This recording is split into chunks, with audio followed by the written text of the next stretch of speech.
You know who made it.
And we are live from LinkedIn, YouTube, Facebook, not X, but we are on Twitch and a couple other channels, but they're all on LinkedIn. It's Reveting's Wednesday.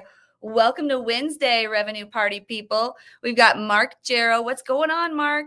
Good connecting with you. Hope you're doing well. Actually, I was messaging with your wife, Randy, after the election.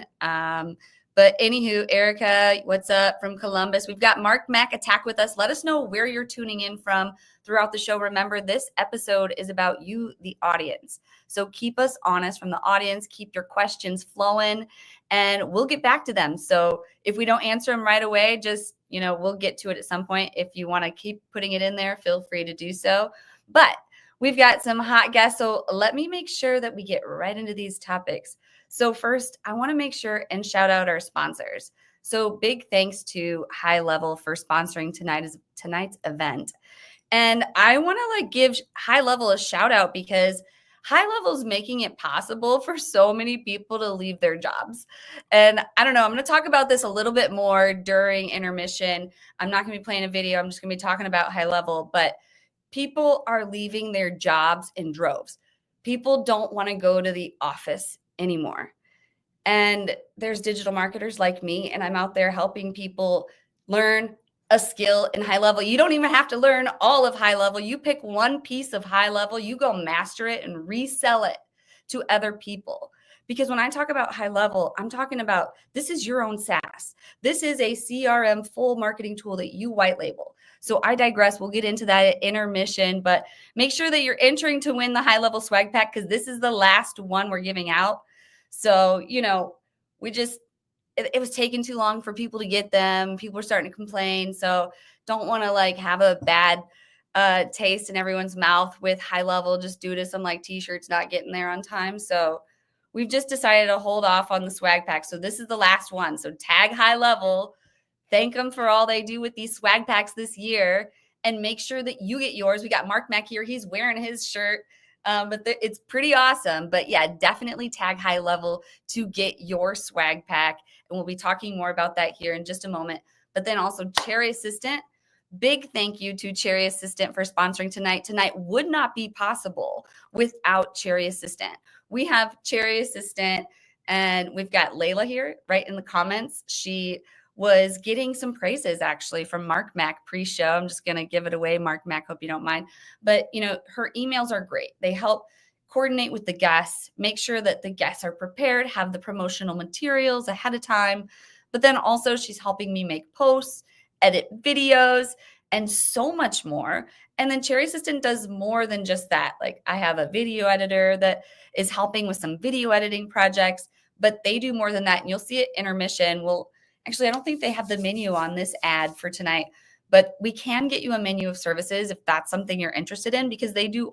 And we have their founder here. So shoot, just like put in the chat, like what kind of service are you looking for? I bet you Cherry Assistant can help you out. But yeah, Cherry Assistant is amazing. And DJ Kim is running it. And he's just sold 3 businesses. So obviously he's doing something right. So check out Cherry Assistant. I'm going to put up my QR code for Cherry Assistant. If you want to check them out, that's my affiliate link. Would love it if you could give it a click, give me some love. And also I was mentioning high level earlier. Pause this for Cherry Assistant. Here's the high level. It's really just reveting.com/high level. So that one's a little easier. I'll put Cherry Assistant back up there. So reveting.com/high level will give you 30 days free on high level. But Cherry Assistant's the bomb.com. And make sure you're entering to win prizes tonight. I'm going to put these keywords up here. So there's one winner at the end of the night per prize. I'll share the prizes throughout the episode. There's going to be a lot going on the screen. But I want to get our guests in here because we have 5 hot topics tonight. And I'm going to just keep it rolling. So you guys keep us honest from the comments. Let's get right into this. Welcome to the show, Mark Mack and DJ Kim. Yo, how are you? Yo. See, I am wearing the shirt. It's pretty cool, actually. It's got the stuff on the back, I think. I don't know, the high level Capture, stuff. nurture, clothes. Yes. Yeah. Good stuff. Good stuff. Well, we're going to get right into it. We do the 2-minute intro. I know you both know that. DJ, you've done it before. But we want to know the real you, like the real human you. I think last time, we learned DJ, where you were born in Korea, correct me if I'm wrong. And you had this whole long story of like all this stuff we can't find on LinkedIn about DJ, of course, but that's what makes him an interesting human being. So Mark, I'm going to start with you this time. DJ gets to like warm up a little bit on his intro to think of what he didn't tell us last time. You want to know, where were you born and what brought you to now in 2 minutes? Tell us your full life story. Yeah, 2 minutes. Anybody who knows me well enough knows probably can't. I probably would have a very hard time doing that inside of 2 minutes, but I'll do my best. I'm actually was born and raised in New York. In fact, somebody asked me the other day if I was from New England, so I don't really think the New York accent is anything like the New England accent, but born in Staten Island, currently live in Western New Jersey, wife, 9-year-old.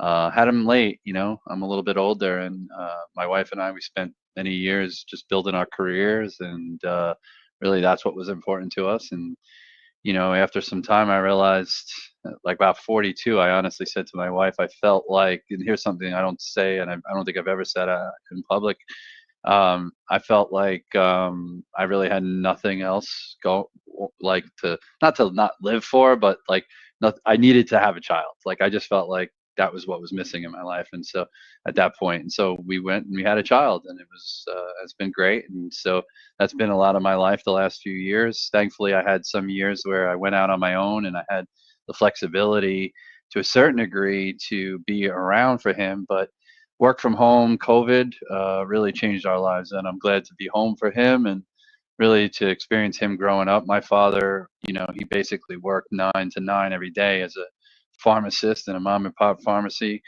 and wasn't.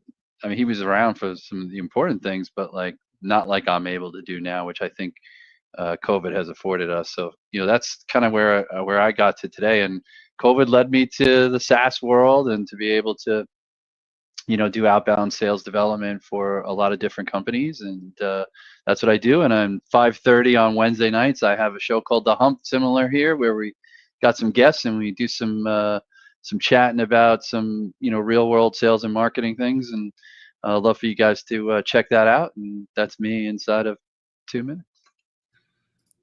Love it. Thank you, Mark Mack.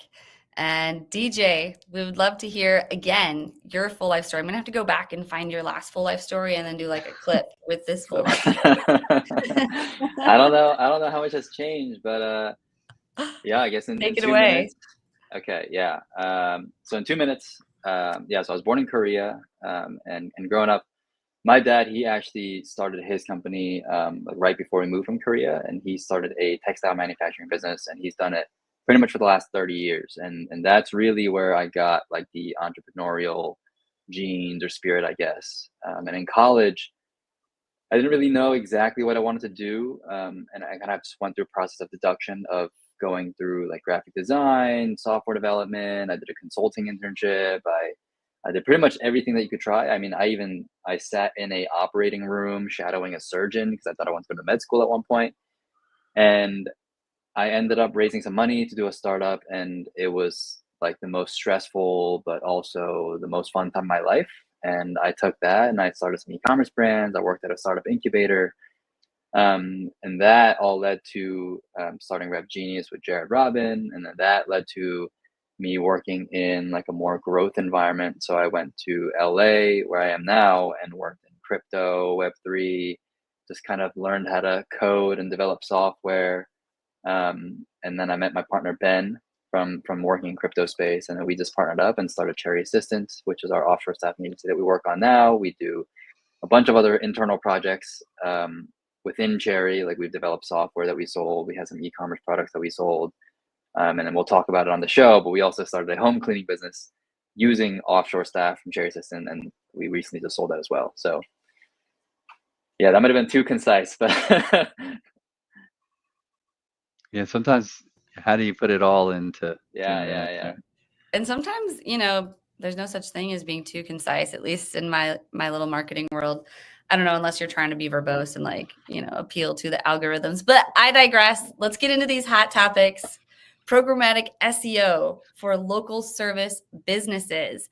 Now, I believe this is your topic, DJ. Are you kicking us off on programmatic SEO?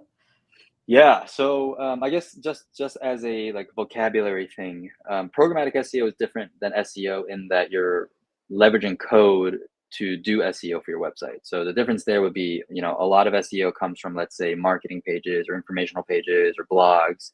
Programmatic SEO is essentially using, let's say you have like a database of 10,000 different pieces of content or data points in there, and you use code to create, 10,000 pieces of content using your database. So to give you an example, so we had a home cleaning business, and the home cleaning business was based in Phoenix. And within Phoenix, you have a bunch of these like sub locations, right? Like you have Scottsdale, Tempe, whatever. We basically took like the 100 sub locations of Phoenix, and we created a separate page on our website for each of those. So normally a lot of service businesses that they're based in Phoenix, they'll just optimize for home cleaning in Phoenix, but we went deeper than that. We went to like the different towns within Phoenix. So if you search like, I want a home cleaning near Tempe, or even, I think we did actually like the geographic locations of Tempe. So we did like North and South Tempe. So we did, if you searched, I want a home cleaning in South Tempe, then we would show up. So that's like one of the main things that I think a lot of these different local service businesses right now can do, because I think people spin up just kind of like the 10 basic SEO pages, I would say. It's like the home page, about page, contact page. But if you like take it a step further and actually put in the work of creating these different like locational pages that are more specific, then you're going to rank on like, let's say like 20, 30 times more pages. Yeah, absolutely. Good stuff. So programmatically setting all of that up. What were you going to ask, Mac? No, I wasn't going to ask.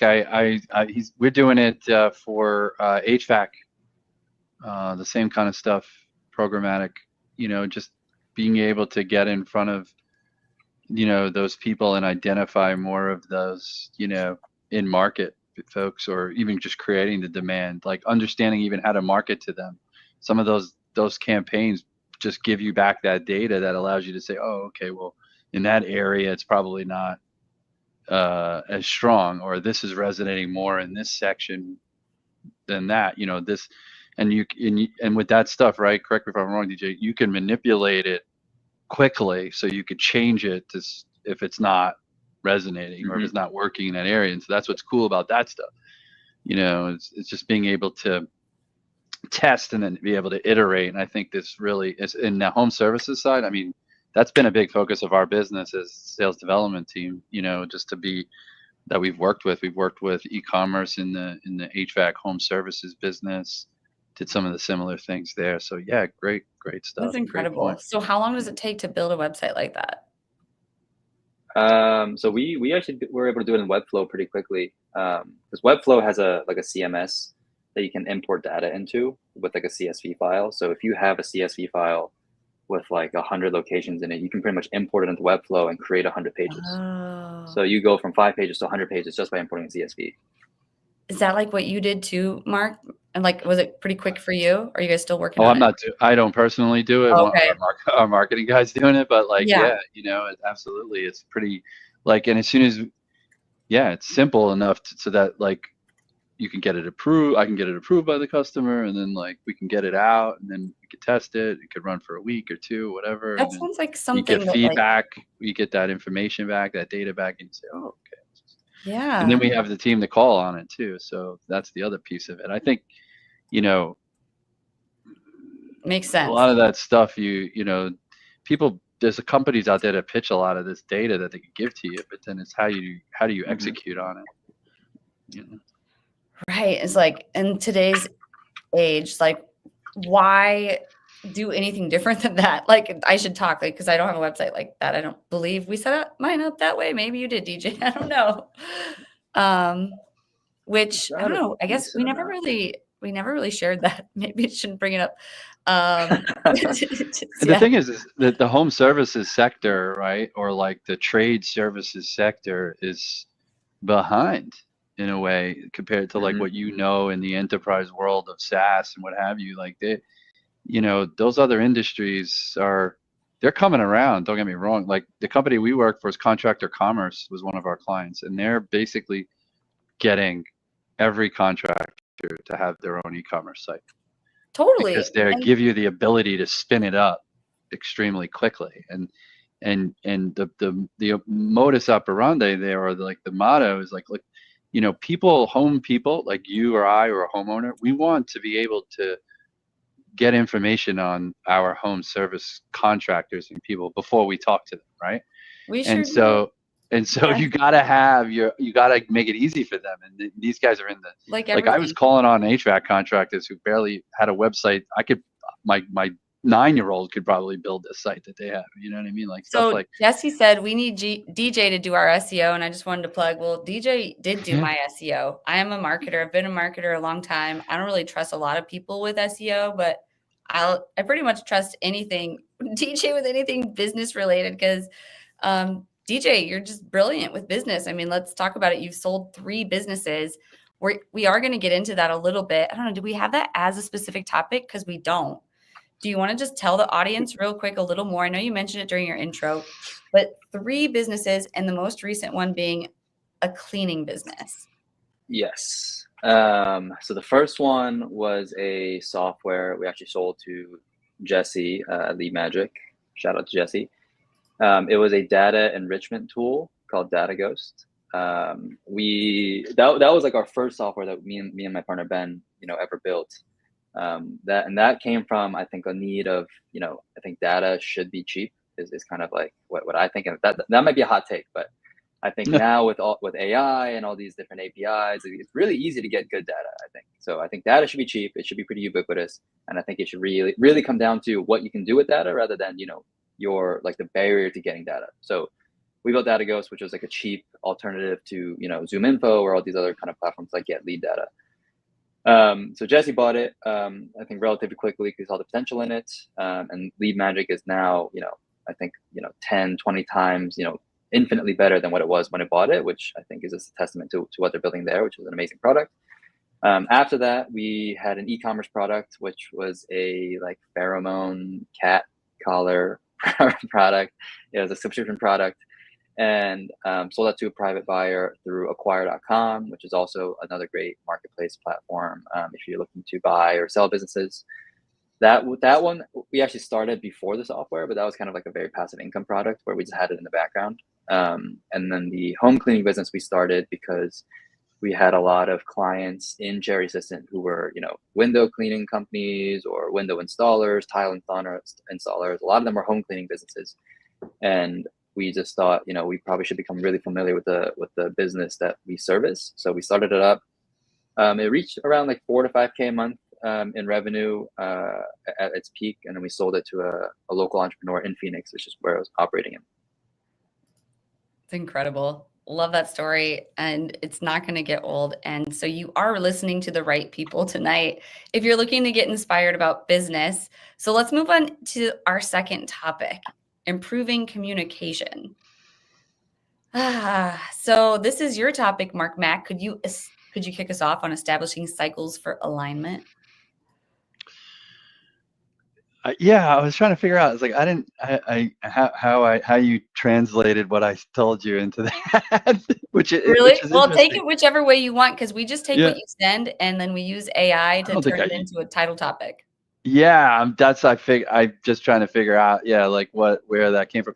I think really what I've what I've seen in the last few years being around, lots of sales development groups and organizations and SaaS, and this is like, um, what everybody talks about that is slowly breaking down is those silos between, sales and marketing. And um, why do so many people feel like, they're selling their way and we're selling our way? It's like, that's completely the wrong attitude. It's completely the wrong concept of how sales communication should be happening between sales and marketing. Essentially, everyone is sales. Everyone is trying to sell what the company has to offer, right? And there's got to be, like, if I'm on the phone, if I'm running that end of it, I need to be listening to what I'm hearing on the phone, and I need to be taking that information, and I need to be communicating it in a succinct way back to, be trained on how to do it, of course, and be communicating that back to marketing so they can come up with,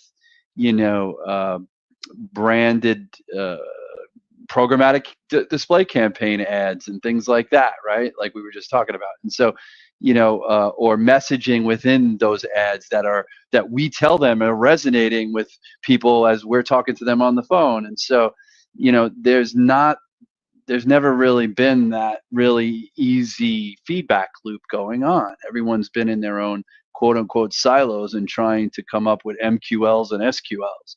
And I think that's, minute one, if that's what's happening in your organization today, that's got to stop. Like, and that's just not going to be able to give you the ability to scale.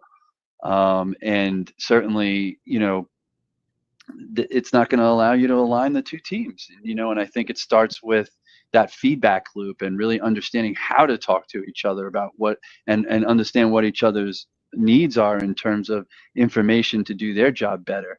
Marketing's got to tell us, which ads are resonating, which messaging is resonating, maybe programmatically, and then vice versa, like I said. So Totally. I'm curious about how DJ and Ben have had 3 companies together. Speaking of communication and like being able to understand people and how they're feeling. And not only that, I think you guys live together too. Is that correct, DJ? No. We have Oh, we have an that would be an office, advantage. that's like in between our Okay. apartments. Yeah. Like that's a lot of time to That would spend be with fun somebody, though. though. Yeah, no, that'd be crazy. You have to like, what's your advice for people? Like how do you communicate well with people and like know how to read them? Yeah. Well, I would say between me and Ben, we probably work with smaller teams, and I think most people like this topic applies to. So our teams are probably like 3 to 5 people.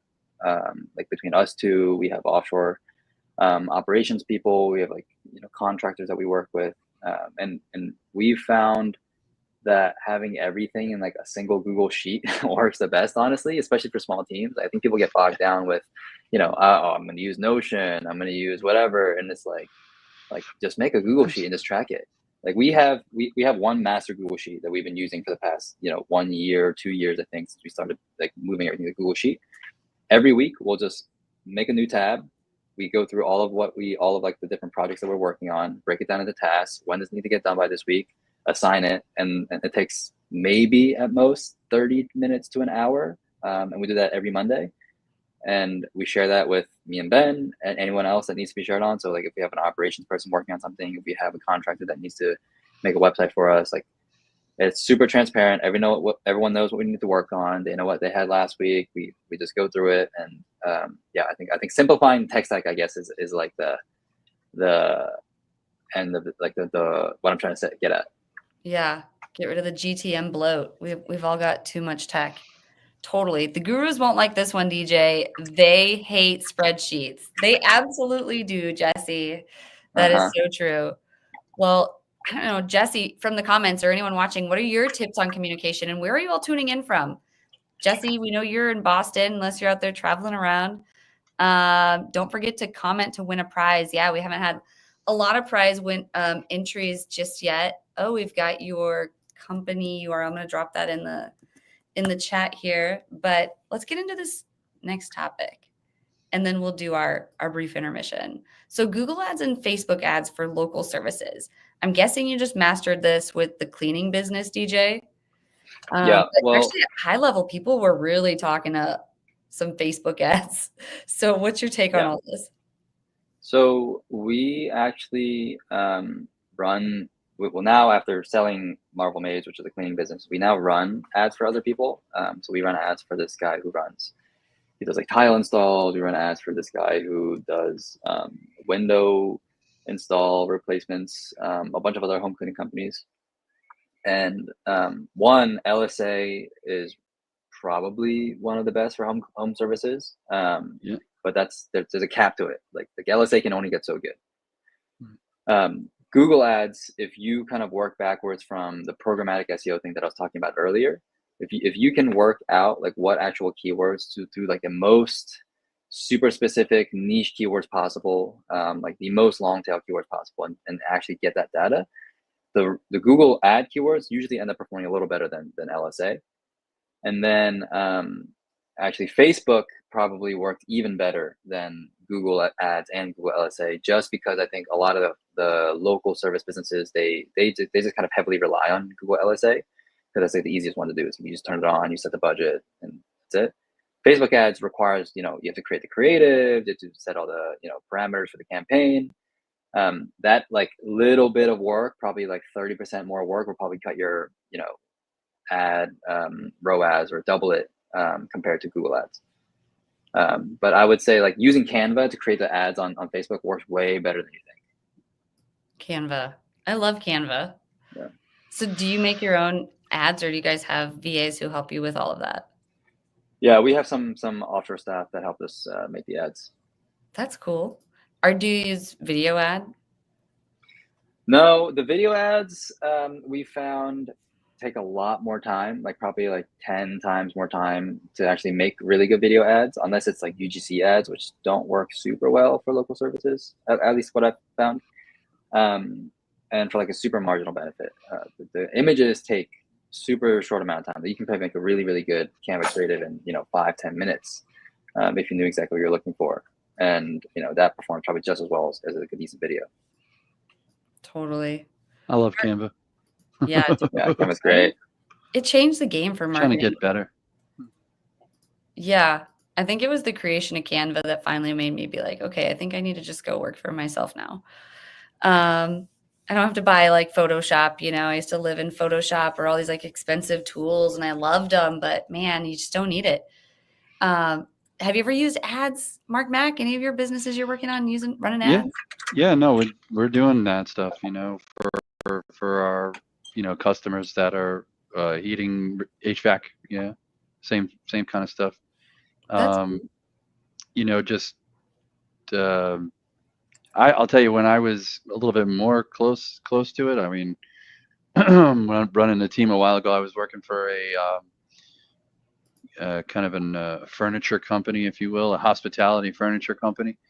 And I hired a company out of Dallas that was a marketing agency, and they had the right data, they had the right market that we were going after, the architects and engineers and designers, hospitality. So they had a lot of history there. I hired them for that. But it was funny because it was not really so much of them just managing it, but the Google ads themselves and being able to create that and see those ads come up in like, search pages sooner than, the third page, or like have them on the first page is really something to see. And then, and to see the response that we got in that business. Like, it started really slow, but then it picked up. And I mean, it was actually quite phenomenal. I mean, we That's did awesome. we saw Google ads just crush in that space. This was, of course, back in 2019, 2018, Right. 2019. But I was really surprised how well it worked. And Totally. each week it got bigger Especially- and bigger. Started 1, 2, 10, 15 a week, 20 a week, 30 a week. I Yeah, was like, wow, this is awesome. And then COVID hit, unfortunately. So totally. kind of Well, died after Billy that. Jean, I don't know if anyone's familiar with him. He was speaking at the high level event and he was talking about Facebook ads. Like, you need to start Lyft driving if you don't have money to pour into Facebook ads. Like, it was just like the holy grail. And I'm like, what am I missing? What am I doing wrong? But he's actually doing this training, but we're getting some questions. So let me go back and make sure we're getting some of these questions answered. So DJ, do you use, am I saying this right, Cappy or server-side pixels? Yeah, for pretty much, well, for the local businesses, I haven't found that really matters that much, but more so when we do our e-commerce ads, they matter a lot just because the margin on e-commerce ads are way more finicky, right? Like you're talking about like a margin of like $5 to $10, $20 on an e-commerce ad versus if you're running local service ads, your margin could be anywhere from $50, $200, $400, right? Depending on what your business is. The server side pixels, you pretty much just set up like a separate server to like send data back to Facebook to say like, I got a conversion, which is like an enhancement to what was happening before, which would just happen on the client side, like on your website. But the short answer is for local services, doesn't really matter that much, but we do it anyways. For e-commerce, it's like a must-have. And how about this one, DJ? We need DJ to do his next one, which was, do you prefer Astro or Next.js? We don't use Astro that much. Yeah, we use Next.js. Next.js is by the Vercel guys, I believe. It's just a really, really good, like pretty much like a template to build websites on. We do a lot of like programmatic SEO stuff in there. Like we have this one experiment going. Can I share my screen? Sure. Absolutely. I need to share it. Can I share a portion of my screen? You should be able to. You just got to pick the tab, right? Oh, you can do an entire screen, a window, or tab. Yeah. Oh, okay. Well, whatever. So we have this programmatic SEO website that we made on Next.js. It's I'm trying to explain it without giving it away because it's like a zero-sum game. But basically, we scrape a data set of, let's say, like 30,000 different products, and we made programmatic pages with it with Next.js. And Next.js lets you create really, really good programmatic pages, I think, relatively easily compared to like if you were to do it in like, I don't know, like React or like a static HTML or whatever you want to do. But they've created, I think, like a really, really good boilerplate and in a like template language basically to create like static websites, and it performs really fast. It loads really fast. So if you put a website that's hosted or made on Next.js into like Google Lightspeed or like a page speed, calculator, it'll be really, really fast. If you're not doing if you're not like having any kind of form on there or call to action that requires them to click, what's the speed implication or lack of? So the main thing is user experience. Sure. Usually if someone goes on a website and it doesn't load fast, the conversion is usually less. The second thing is it actually affects SEO, and Google factors in page speed a lot higher now in their rankings than they used to, because they know a lot of people are on mobile, and on mobile page speed matters more than on desktop. Oh, okay. So yeah, it'll probably load slower on the mobile, you're saying. I got you. Okay. Like is it really that much slower? Like, is there a difference in those building in any of those languages that makes it?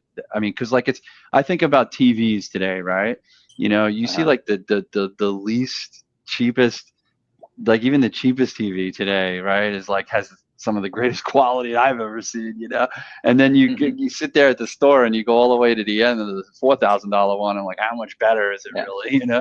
And so like with the length with that, is there a real significant difference in speed at this level, at this stage of the game for people? Yeah, well, the difference between like what's called like a good page speed and a bad speed is like a second, I think. Like a good speed, I think it's under like 1.2 seconds. Anything above 1.2, or I don't know the exact thing, but it's like extremely small. Like you would think it's insignificant. But the reason for that is when you're on mobile, like a desktop speed that's slower by a second is usually around, let's say, like 3 to 5 seconds slower on mobile. Just because like on mobile, usually on like LTE or like on worse connection than when you're on desktop. Wow. Yeah, I get that now. We do have another question. This is kind of taking us back to Facebook ads. If you're still here, Tucker, he asked, what factors or strategies are most crucial when planning the retargeting layer of Facebook ads? I think like an audience size, maybe. I mean, I don't really usually run retargeting unless I have like a pretty big customer list that I can train Facebook on. I don't even think Facebook even lets you do retargeting ads now without like a big enough sample size. But yeah, I mean, in general, I think the meta algorithm has gotten so good to the point where like you can pretty much set 2 campaigns, one just being, you know, page visitors in the last 90 days or something, and it'll do a pretty good job of identifying those people, especially if you have an email list associated with those customers. But yeah, I would say unless you have like a pretty big sample size of those customers, it usually doesn't help that much. It's like just understanding it. That just relegates. I mean, that just corroborates why you have these semi-specialization of roles across even marketing teams. You know, just because it has that technical aspect. You know, you could be a marketer, but yet you could be the person really trying to figure that stuff out. Or creating that. Trials. So maybe would Facebook ads be a great way for me to get more trial signups on high level? Yeah, I think a decent amount of people, and this was probably, I think Go High Level affiliates have been around for a couple of years now. But when it first came out, I think a ton of people were reselling Go High Level on Facebook ads. That's like where a lot of like their big group like resellers were on there. Yeah. So you're saying it's too late? Not probably a little late. I don't ads. Well, and you have all of the different. I'm taking the shirt off. Yeah. Well, I think it depends on how you sell it too. I think exactly. If you did something like, I will set up your CRM for your home cleaning business, right? Like, because home cleaning businesses right now are really popular, and a lot of people are trying to start home cleaning businesses. If you narrow down on something that's like trending now and they need Go High Level for, I think that'll do a lot better. I don't even want to clean my own house, let alone somebody else's. Right? This is a good segue into the high level little portion of the show. I'm going to try to do this in 2 minutes, but we can just talk, you know, all high level for 2 minutes really quick. But one thing I want to do is drive people to this event on the 18th, where you all can become SaaSpreneurs. So I was telling you earlier, high level, I talk about it all the time, typically just as like a CRM and marketing tool. It's like you know, I won't compare it to any other solution, but these $20,000 solutions that these B2B companies are paying for, you can get for $97. But there's more to it than that. You can make it your own SaaS. I've white labeled mine as app.reveting.com. And then I can get other people on there. So you were talking about, DJ, how it depends, like for an affiliate, because I don't just want to sell y'all here in the audience high level. Like, yes, I do. I'll make 40% recurring on it. But like, honestly, I'd be lucky if you get to $250 a month. It's like $97 a month, $250. So it's not that much. But what I really want to encourage you to do is become an affiliate of high level. Because, well, for one, it's helping people leave their jobs. No one wants to be going to the office anymore, right? But there's so much you can do with it. And one of the things that people are going to be doing with it now is voice AI. So talk about answers to your phone calls. High Level now has voice AI as a feature. So this is something that Billie Jean is actually setting up. Thank you, Layla. She dropped the link in the comments. It's SaaSpreneur.com. If you do it with my little like FP_ref, blah, blah, blah, and sign up. I get credit. But that event is on the 18th. It's completely free, and they're going to teach you how to use the voice AI, and they're going to help you go get your first customer. So you can do this on a free trial of High Level. Ideally, you sign up with, of course, my affiliate link, but I don't even care. Just use just show them that you're signing up for that event from here and go get your first customer using High Level. So again, DJ was talking, he mentioned it depends on if you want to become an affiliate, how do you present it? So one thing I'm starting to do sounds crazy, but I'm just giving away free websites. So, it's just so easy to build in High Level. They even have templates there.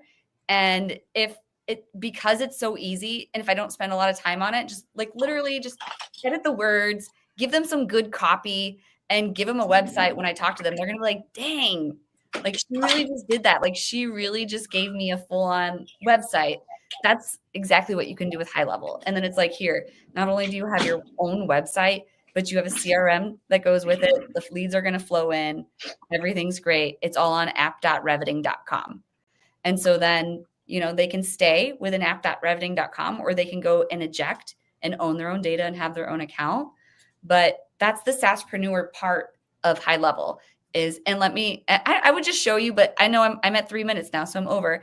And with that, I'm going to go ahead and play the Cherry Assistant video here real quick. And we have DJ here with us that if you guys have any questions about any of the services that Cherry Assistant has to offer, plug them in the chat. What do you all need help with? Do you need help answering your emails? Do you need help, organizing your CRM, cleaning your data? We have DJ here. He can help you answer some of those questions of what they do and do not do.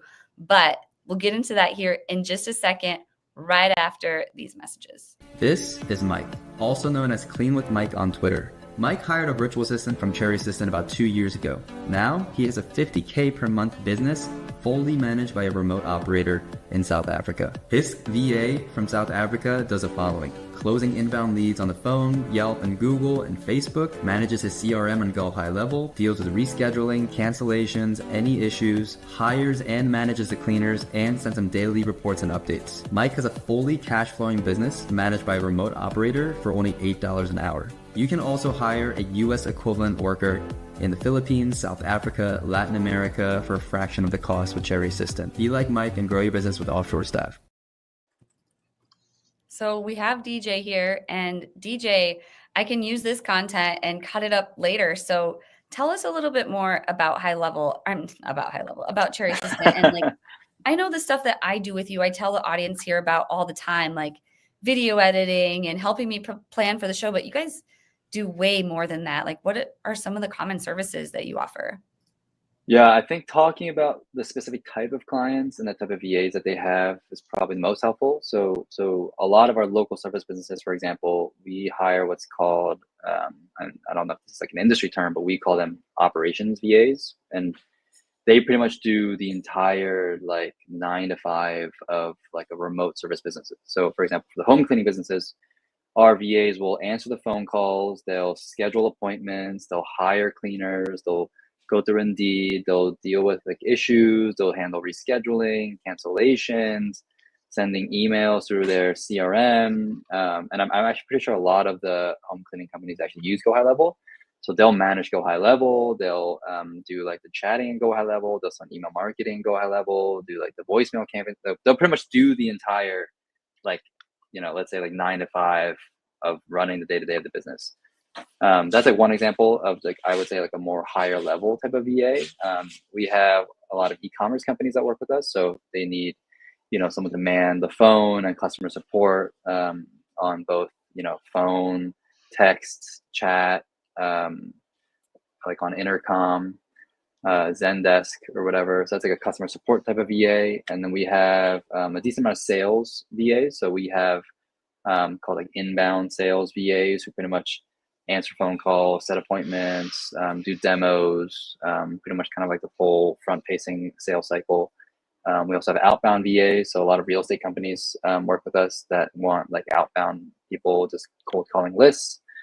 And we've been sourcing from a lot of different countries for different types of VAs. So Like for example, for a lot of the real estate companies, we've actually been hiring from South Africa. For a lot of the like e-commerce companies, we've been sourcing from the Philippines. So it depends on, I think, yeah, like what type of role we're sourcing for. Totally. Why South Africa for what'd you say?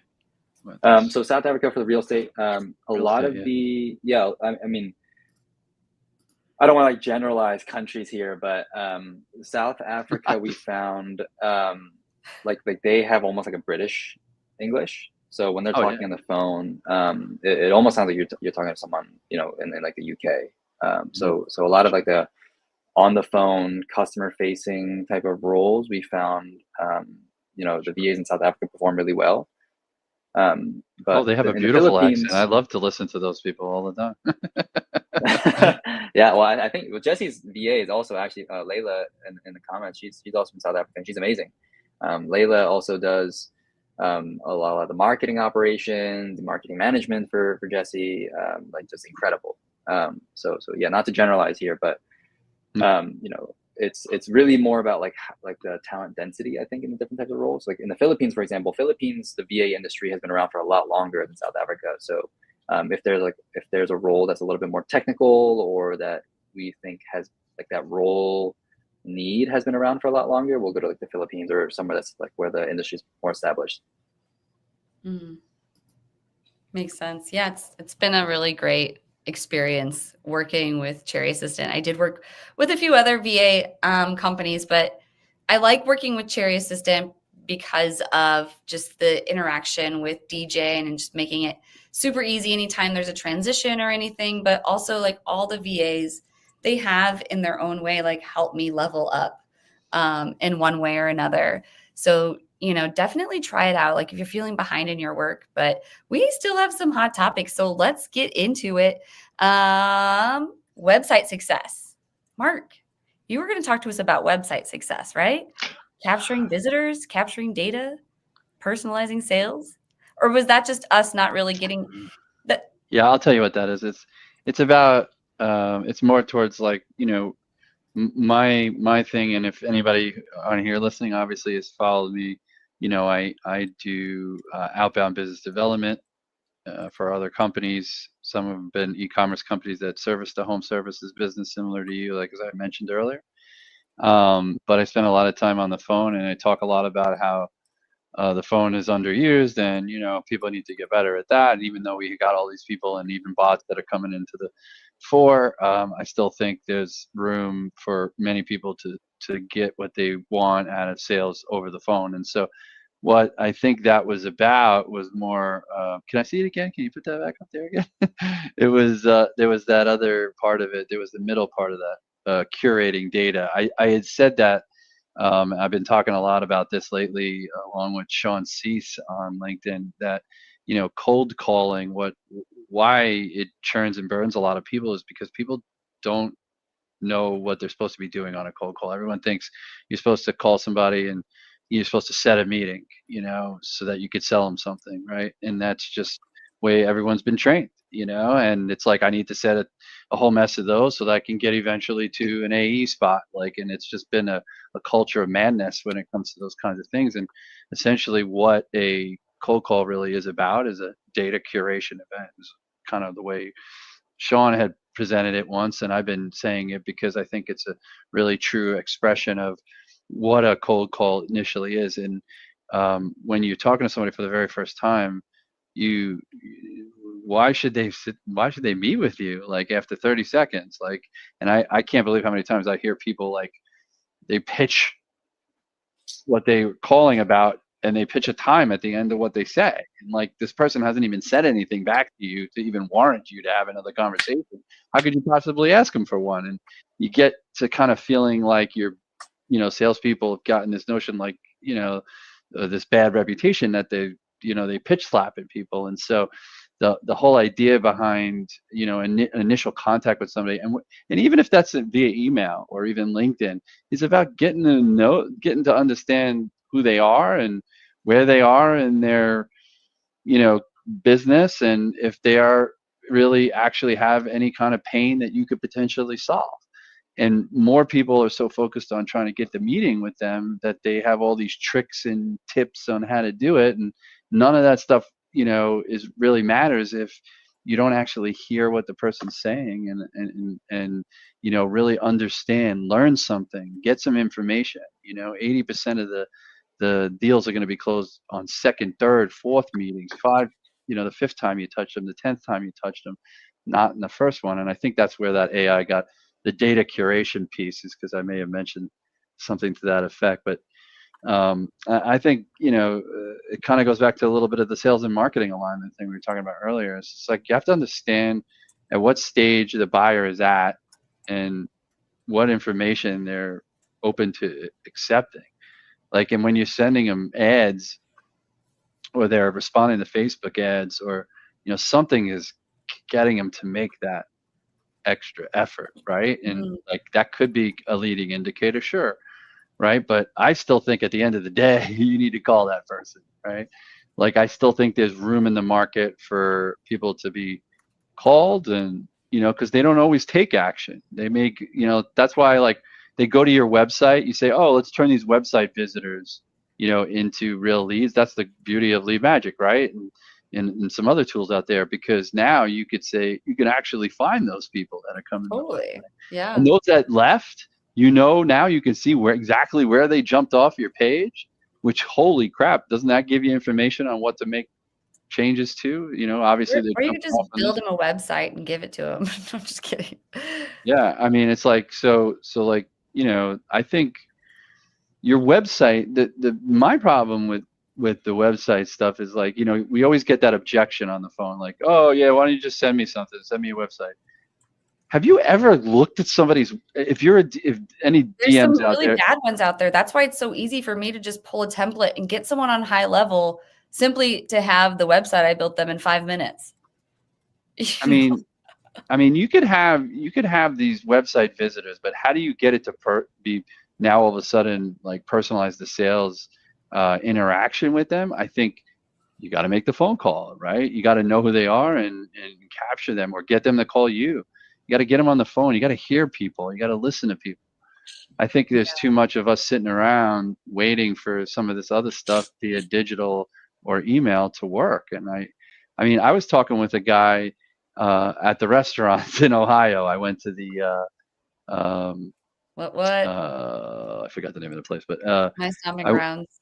I went to the steakhouse, and I sat next to a guy who's from, of course, Upper Arlington. He's a salesman, and I asked the guy, I said, what? I gave him one tip, one very small, simple tip, and I swear to God, he took out his phone and he's like, give me your number. He's like, I want you to come train my guys. Like, I was just like, really? Like, what? And, like, because so many people are still doing the same stuff over and over and over again, and don't realize that, like, you can't just make calls. You can't just do SEO. You can't just do programmatic. You can't just do this. You got to do it all together. It all works together, even the calls. And to personalize it, it's like, when you get that data back in those initial calls, then you know how to retarget, just like with the Facebook ads. You know how to retarget because you learned from the first time, and that's why you can have a much better interaction with that person the second time. So I think that's really where I was going with that stuff. I was kind of surprised to see you kind of nodding, DJ. Like, how do you feel about calls and calling? We've done some pretty interesting thing with calls.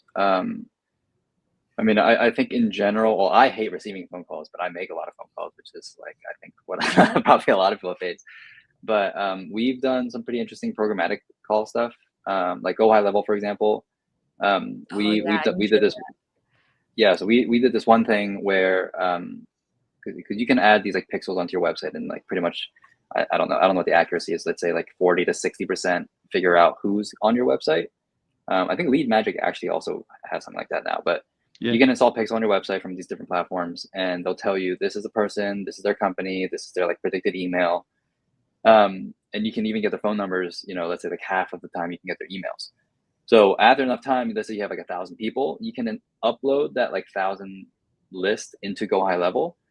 and then you can record a voicemail, and you can even use like an AI tool that can pretty much like customize the voicemail. It's like 1,000 different, each for like the different people that you have, and just mass send voicemails to these like 1,000 people. So if someone were on the receiving end, it would just look like a missed call. They would have a voicemail, and that converts higher than trying to like just cold call everyone. Well, I'm gonna do that like tomorrow. Yeah, I know. Let me get you set up. Wait a high minute, hold on a level. second. Do you have a high level I drop account? I drop voicemails, like, through the dialers I use over the years, I don't do it much anymore because I'd probably do a little bit more personalized voicemail nowadays, but like but I still like, yeah, I mean, even in that situation it was working. Now you're saying I could actually, well, first of all, I don't. You say it's a missed call. That's always the weird thing, because I get a lot of those, and then all of a sudden there's a voicemail. Like, why couldn't I just hear somebody? Why, if I picked it up, there should have been somebody there. But I get it. But that would be cool if I could change, set it and actually have different ones in there rolling out automatically. That's kind of pretty cool.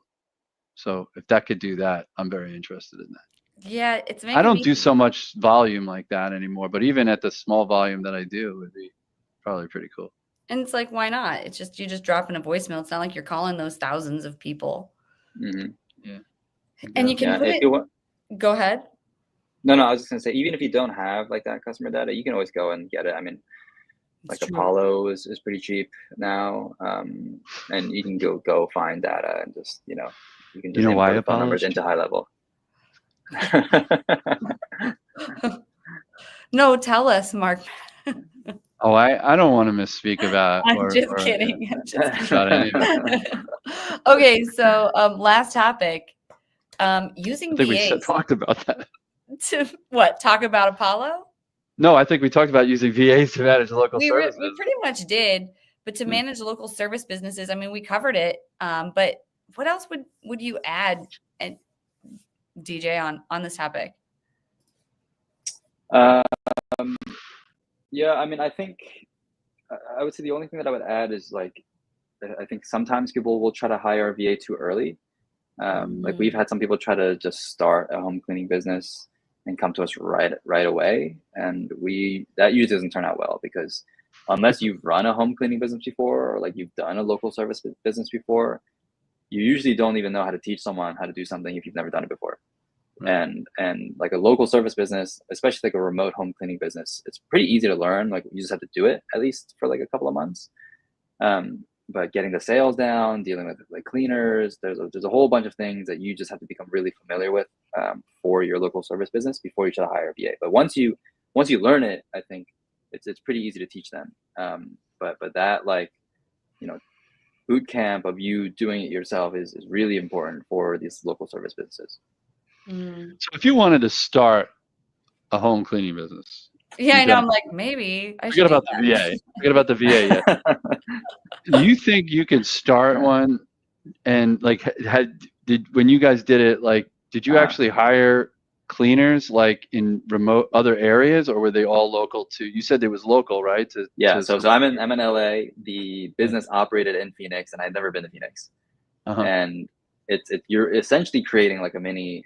I mean, you're essentially creating like a mini Uber, right? So you're making a website, like a company, and whenever a cleaning like lead comes in, then you assign a cleaner who's based in Phoenix there. So you hire all these cleaners through like Indeed, Facebook, whatever, and you hire them as contractors, and you say, hey, I'm building this platform. Whenever I get a job, I'm gonna send it to you. I guess the only problem with that is you have to vet those people, because they go in and do a shitty job, and then you're all your marketing it's just gonna go. How did you deal with that? So we had some friends in Phoenix that were, we were like, hey, we're gonna give you a free home cleaning to test this cleaner out. Don't tell them you're our friend of ours, just you're gonna get a free home cleaning, but you have to tell us afterwards if they were good or not, if they were professional, if they tried to like steal you as a customer or anything like that. So you would just send them to like a friend of yours or whatever. They would do a test cleaning. And you'd be like, okay, they're like, yeah. Oh, that's so cool. I That's a mean, pretty yeah, I good. would take a free cleaning. And to you get just spun it up there, but you had buddies there already, right? In the town, so it wasn't like you guys were all remote trying to run Yeah, it. yeah, yeah. Well, I mean, Uh, we had like friends there, but Yeah. you could theoretically do this anywhere. Like I have a friend who runs a business in Tampa, and he's in LA, right? And I don't think he's ever been to Tampa. Like I would say, most of these businesses, you pretty much follow the Airbnb market and look at where like all these rental properties are coming up, where a lot of people go to visit, where a lot of tourists go in the U.S. And usually that's not where you're living. So I would say it's pretty easy to operate remotely. It's more about like hiring the good cleaners, dealing with issues, a lot of customer support. So maybe like one good thing you could do is like, now that you've kind of mastered the cleaning business, is like make a snapshot in high level that then you could go sell to these other, or even like put them in your SaaS, so like you own all their data. Yeah. I'm curious though. I mean, there's, from a business perspective, right? There's a liability in that, right? Like what kind of, like you're sending people who you just hired, who maybe you vetted and maybe did a background check into people's homes, right? Whether they're there or not, there's got to be some kind of, I don't know how many insurance companies would insure you on that. Just like there's actually a lot. There's actually a lot of different insurance companies. So you get insured and bonded, and the bonded basically means your insurance like extends to your contractors when you're doing these local services. Is it really? So, but yeah, so between that, the background check, like I've never had an issue with like a cleaner doing something in a house, and You're and lucky. of the cleaning companies that I've worked with through Cherry or like friends of mine that have done it, no one has had an issue with like a cleaner doing something in someone's house. It's all usually comes down to like the cleaners like on the back end when they're not at the house, where like the issues come in. Like what? When they're not at the house? But they didn't like show they're up. like, like they didn't show up, or they're like, oh, my car broke down, I can't make the cleaning. You have to like spend, some time like last minute trying to find a new cleaner to get to the person, or they'll be like, oh, my schedule changed, and you have to figure out the new schedule. Yeah. Yeah, just clean your own houses. Business. I'm not gonna lie. I feel like I'm always looking for a new home cleaner.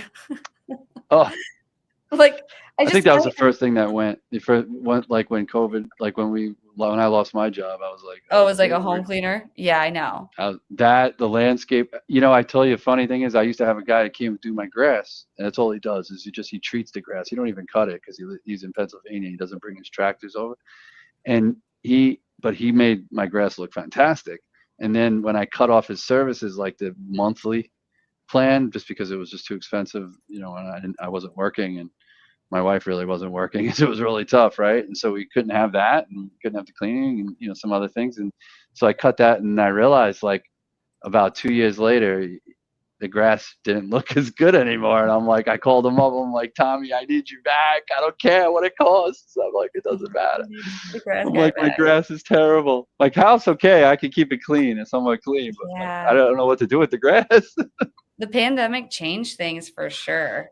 There were definitely a lot more options. Well, I'm looking at these prize giveaways. We've got 4 for high level and 1 for the headset. So I know Layla's still here. I see her commenting. If you don't mind just manually going through the comments for that one entry for hashtag headset. I feel like it was Mauricio.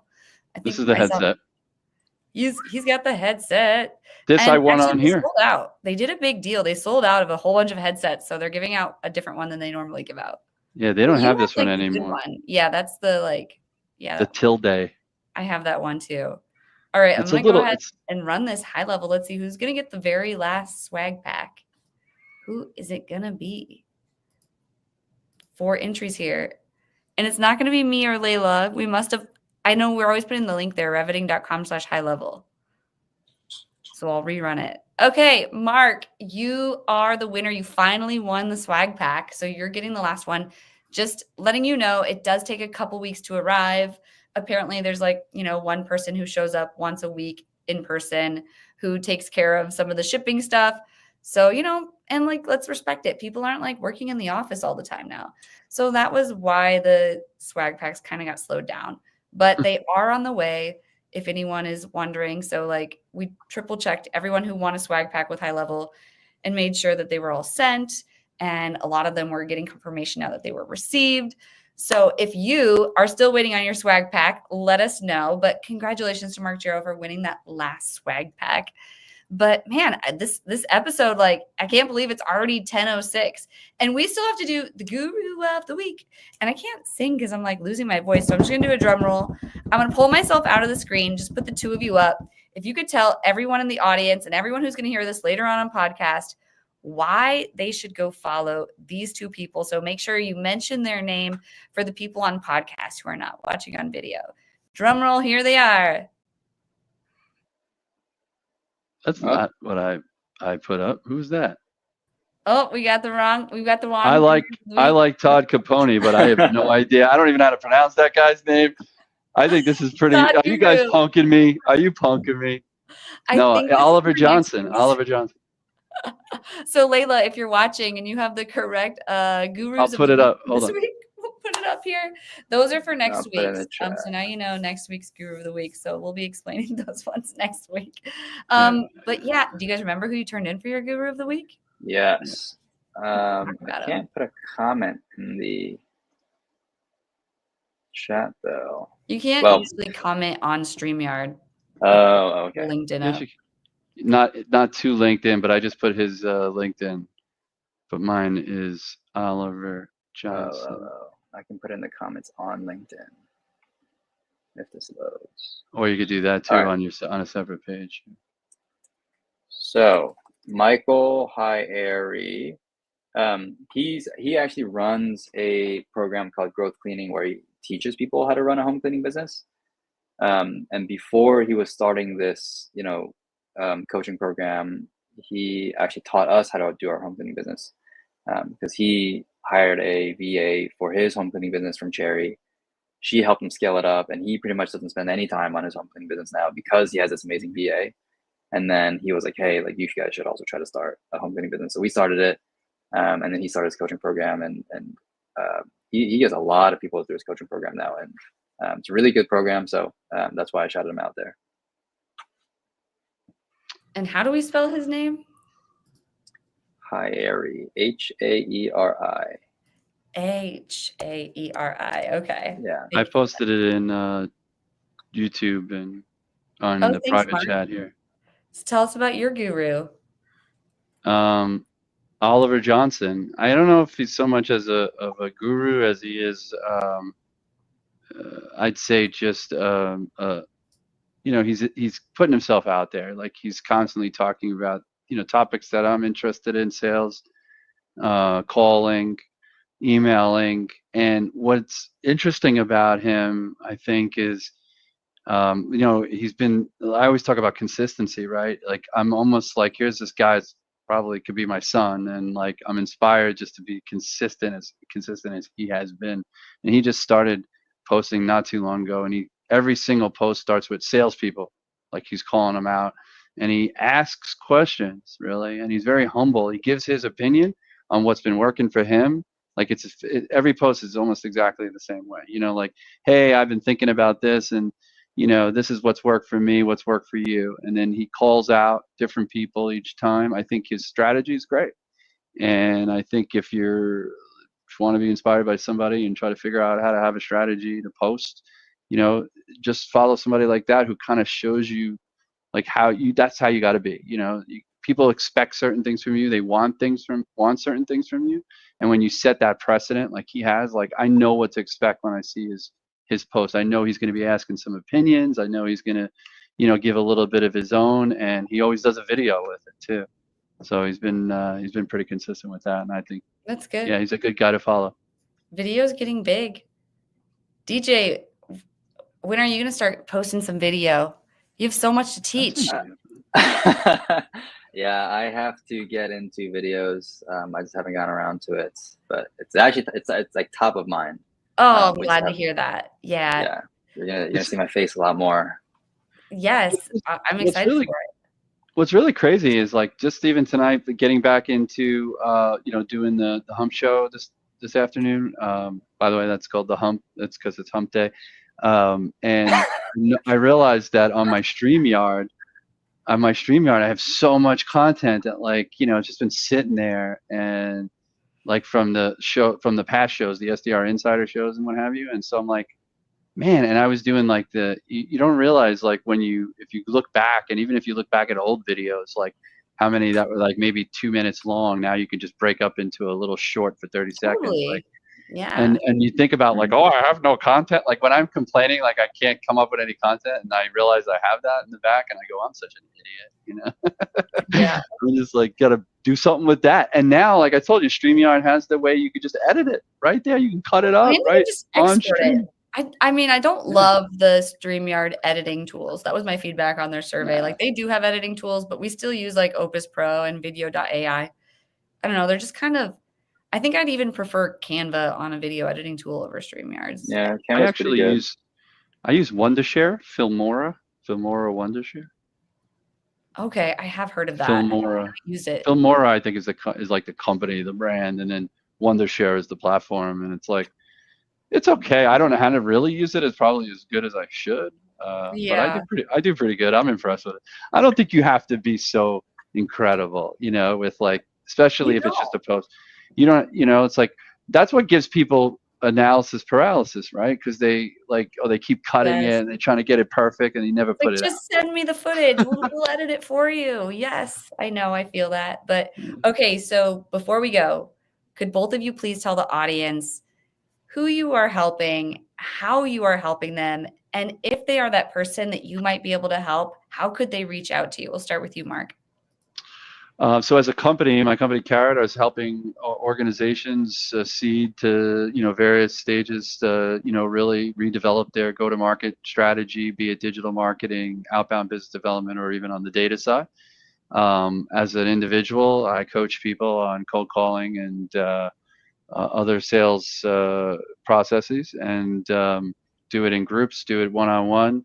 And you can find me on LinkedIn as Mark Mac, MARC. I also have a show every Wednesday now called The Hump, and it's at 5:30 Eastern. Not Mark Mac Attack? No, well, it used to be with my boy Zach. We were Mac and Zach in the morning on Thursday mornings, and I've always had that hump day thing going on Wednesdays, and I think it is the toughest day of the week, the longest day of the week. And I think when you have a strategy that, if you can accomplish everything from Monday and be really close to your goal for the week, goals, whatever they may be, by Wednesday, you're looking way good on Thursday and Friday. And, hopefully I like hump day. 4-day week. I think we need to see a camel in your logo.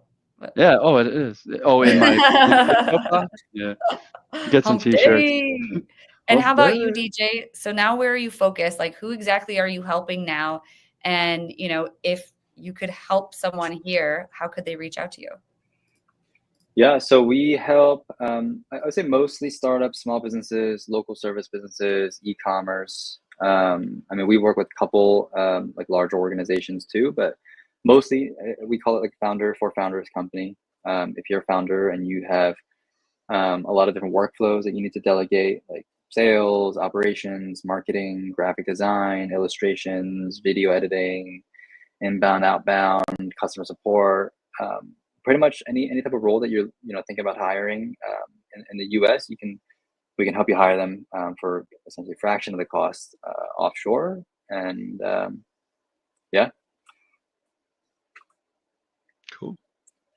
I used you. I won 10 hours too. So your VA was awesome, dude. That guy was great. I got muted. Sorry. No. Yeah, you did get the 10 free hours. So yeah. I'm glad. I might actually. I've been thinking that because of the show. I was just telling Jesse before we came on. We were talking that it would be nice to have somebody for like this show that I'm doing every Wednesday at least, part time. So I don't know if that's something you can support. If it's too little. Yeah, we offer like fractional VAs. So we'll do like a 10-hour a week VA or a 20-hour a week VA or a 40-hour a week VA. That's 10 hours. Maybe. You can do it. Well, with production and all the planning, what you said you liked were the emails that Layla was sending. Yeah, I'm just thinking about how much I can put together for all that. Maybe take advantage of it. Yeah, the other stuff we're doing. So think about it. I could think about that. But yeah, cool. Everybody check out Mark Mac's new show, The Hump, on Wednesdays.